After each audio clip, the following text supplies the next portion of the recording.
menanggapi dari acara Metro TV yaitu Prime Time tanggal 23 Februari 2023 yang mengatasnamakan Ikatan Notaris Indonesia, maka bersama ini kami pengurus pusat Ikatan Notaris Indonesia ingin menyampaikan beberapa klarifikasi yang sudah disampaikan. Pertama adalah disebutkan bahwa kenapa pemilihan hotel itu di Cilegon yang menurut mereka tempatnya tidak layak untuk menjadi tempat kongres. Terus saya sampaikan di sini bahwa pengurus pusat tentunya sebelum menentukan tempat kongres di Banten sudah melakukan beberapa survei ke hotel-hotel termasuk gedung-gedung pertemuan. Pertama, kita sudah survei ke ASBSD. Di sana merupakan gedung pameran, ya. Memang bisa muat 4.000. Namun satu, di gedung itu tidak ada hotel. Hotel cukup jauh dan jarang karena terpecah-pecah, terpisah-pisah di situ letaknya. Dan yang menjadi pertimbangan kami adalah setelah kita hitung, ya, untuk 4.000 peserta itu anggota akan kena biaya kontribusi lebih kurang 3,5 juta per orang. Tentunya kami merasa itu sangat berat buat anggota. Kemudian kita masuk lagi ke Santika dan juga kalau nggak salah Novotel, ya, Novotel. Di sana kita melihat sekitarnya itu ruko. Kita yang kita khawatirkan apabila peserta lebih dari 2.000, kita khawatirkan tidak bisa didirikan tenda-tenda di sekitar itu. Kita bicara tenda. Tenda itu bukan hal yang baru bagi Ikatan Notaris Indonesia. Beberapa kongres pada waktu di Jogja juga ditambah tenda. Pada waktu di Palembang, Kongres Palembang 2016 juga ditambah tenda.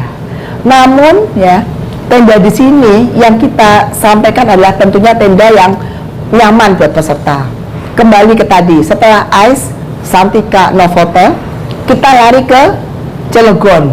Di sana ada Royal Krakatau. Royal Krakatau ballroom cukup 1.000 sampai 1.500. Di samping itu masih ada ruangan lahan luas yang bisa didirikan 4 tenda, tenda-tenda VVIP yang dilengkapi dengan AC, dilengkapi dengan LED dan juga dengan toilet portable. Itu menampung totalnya sekitar 4.000 orang. Namun yang kita perhatikan adalah pertama daya tampung, kedua biaya.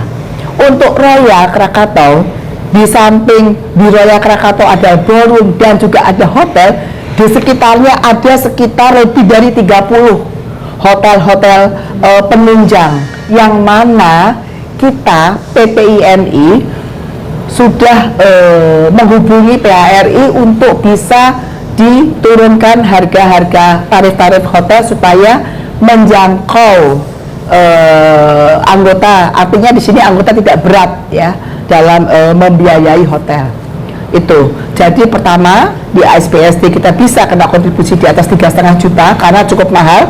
Di situ dihitungnya adalah per 6 jam, dan jam 21 sudah tutup, mati lampu. Sementara kongres hari pertama itu tidak pernah jam 9 selesai, itu bisa sampai jam 23 atau 24. Satu itu. Yang kedua kami sampaikan adalah peserta, ya. Peserta kongres, saya miris kemarin ada yang mengatakan bahwa peserta kongres 5.000. Kita belum pernah INI dengan usia 114 tahun dan dengan kongres yang ke-23 kemarin dihadiri oleh 5.000 peserta, itu belum pernah terjadi. Pada waktu di Jogja tahun 2012 peserta paling terbanyak itu 3.048, kurang lebih 3.048 di Jogja. Kemudian di Palembang tahun 2016 itu kurang lebih 2.300 peserta. Kemudian di Makassar 2019 kurang lebih 1.600 peserta. Jadi tidak pernah kita 5.000. Terus terang kami juga prihatin dengan yang disampaikan oleh rekan-rekan kami sendiri dari beberapa pengurus wilayah yang mengatakan ini kongres kan hak anggota. Kita sudah pernah menyampaikan ya untuk bisa mengakomodir hak anggota menghadiri kongres, kita pernah mengusulkan dengan sistem effort nasional yang bisa diikuti oleh 18.000 notaris seluruh Indonesia. Namun ditolak oleh sebagian pengurus wilayah. Sekarang kami ditanyakan lagi, gimana hak anggota? Nah, itu yang membuat kami miris di situ. Kita sudah tawarkan kesempatan, tapi ditolak. Sekarang menanyakan bagaimana hak anggota. Jadi sekali lagi, untuk peserta kongres tidak pernah lebih dari 4.000 ya, karena paling banyak adalah DIY itu 3.048. Yang kedua, kita dengan sistem pendaftaran nanti Ibu Yurisa sendiri dari Ketua Bidang SC yang akan menyampaikan untuk sistem pendaftaran. Yang ketiga adalah tenda-tenda yang sudah kita siapkan di Royal Krakatau, itu tenda-tenda yang sangat nyaman. Tenda-tenda yang tadi saya sampaikan sudah dilengkapi dengan AC, dengan LED, dengan toilet, dan juga tenda-tenda tersebut menampung justru bisa sekitar 3.000 lebih peserta. Itu sudah diatur posisinya dan lain-lain. Kemudian hotel-hotel sekitar juga sudah menampung. Oh ya, satu lagi, ada isu bahwa hotel-hotel semua sudah diblok oleh salah satu calon. Itu tidak betul, karena mungkin bagi peserta kongres yang baru mengikuti kongres mungkin belum paham. Mungkin bagi teman-teman yang sudah berkali-kali mengikuti kongres sudah paham bahwa hotel itu selalu dibook oleh SC. Supaya apa? Supaya nanti begitu peserta mendaftar, mendapatkan kartu tanda peserta, melakukan pembayaran, mendaftar, melakukan pembayaran, mendapatkan kartu tanda peserta, baru mendapatkan hotel. Itu suatu rangkaian prosedur agar supaya apa? Agar supaya peserta yang serius ingin mengikuti kongres dapat terakomodir fasilitasnya. Nah, kemudian nanti Ketua OC akan menyampaikan mengenai persiapan persiapan transportasi, kesehatan, akomodasi, dan lain-lain. Saya rasa itu yang perlu kami sampaikan menanggapi yang disampaikan oleh teman-teman pengurus wilayah yang mengatasnamakan Ikatan Notaris Indonesia. Mungkin selanjutnya Ketua SC dulu akan menyampaikan beberapa hal, kemudian Ketua OC mungkin nanti dilengkapi dengan yang dirasakan oleh anggota maupun oleh masyarakat maupun oleh instansi yang berwenang karena perkembangan dinamika yang ada. Namun insya Allah kita semua adalah notaris yang harus menjunjung harkat dan martabat sebagai notaris Indonesia, sebagai bagian dari pemerintahan di bidang keperdataan. Tugas kita itu adalah melayani masyarakat dan juga membantu pemerintah dalam berbagai kebijakan yang ada. Sebagaimana selama ini Ikatan Notaris Indonesia sangat mendukung Republik Indonesia untuk menjadi anggota FATF. Kemudian kami melalui bidang Diklat pun kami mendukung untuk perkembangan UMKM di seluruh Indonesia. Jadi teman-teman, mari kita hentikan dinamika yang ada, kita hentikan keributan yang ada, kita fokus kepada pelaksanaan kongres agar lancar, terpilih ketua umum yang amanah, dan mari kita bersama-sama bekerja untuk masyarakat, untuk anggota, dan untuk negara kita tercinta. Terima kasih. Wassalamualaikum warahmatullahi wabarakatuh. Perlu saya ulang pertanyaan yang masuk ke SC bahwa kenapa Cilegon, kenapa The Royal Krakatau sudah clear disampaikan oleh Ibu Ketum, dan itu putusan dari PPIMI untuk menyelenggarakan di Banten, Cilegon, dan The Royal Krakatau. Soal keamanan tidak pernah ada. Nah, pertanyaan kembali yang ada di SC yang sering diterima SC adalah pendaftaran sulit. Saya menanyakan kembali kalau pertanyaannya pendaftaran sulit.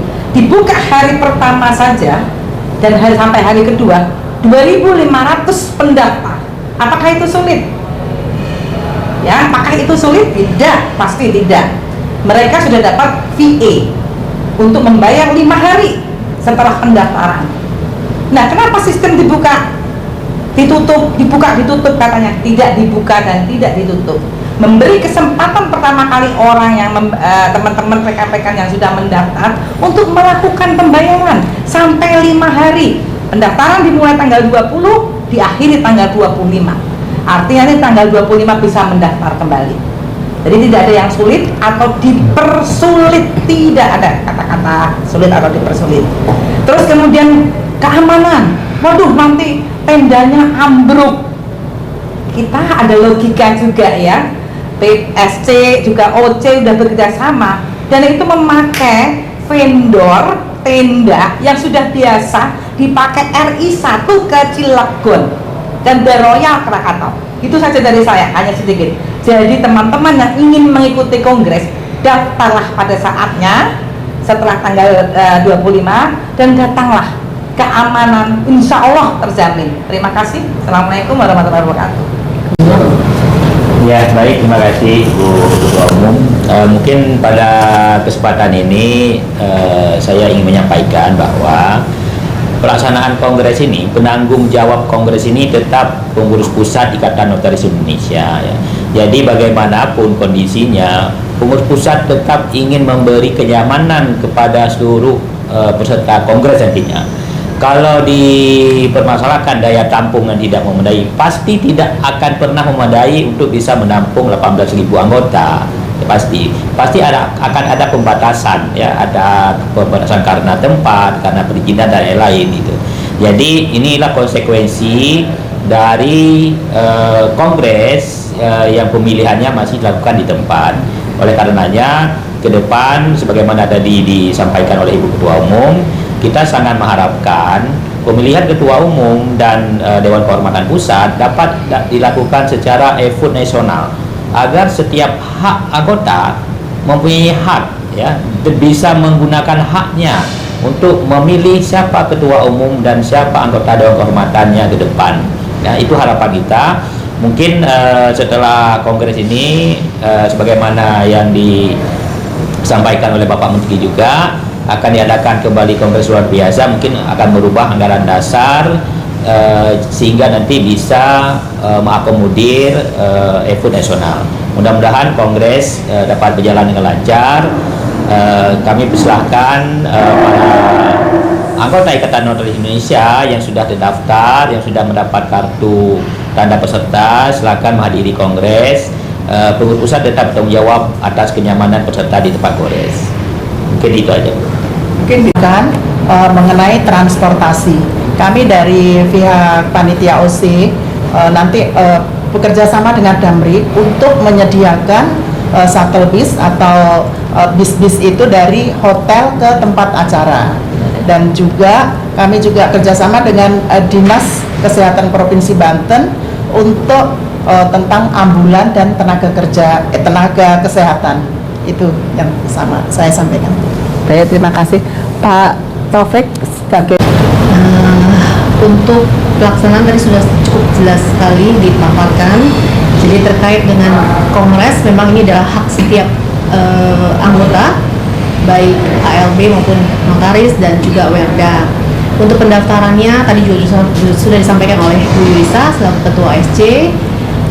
Pendaftaran memang dibuka, kemudian karena menunggu memberikan kesempatan kepada anggota yang sudah melakukan pendaftaran untuk segera melakukan pembayaran, sehingga proses untuk pendaftaran berikutnya itu bisa dilakukan ketika anggota yang sudah melakukan pendaftaran namun tidak melakukan pembayaran karena mungkin berubah pikiran atau niatnya pun belum bulat untuk hadir, sehingga kita harapkan ketika virtual account itu sudah berakhir, memberikan kesempatan kepada anggota yang belum melakukan pendaftaran untuk segera melakukan pendaftaran. Mungkin demikian. Baik, terima kasih.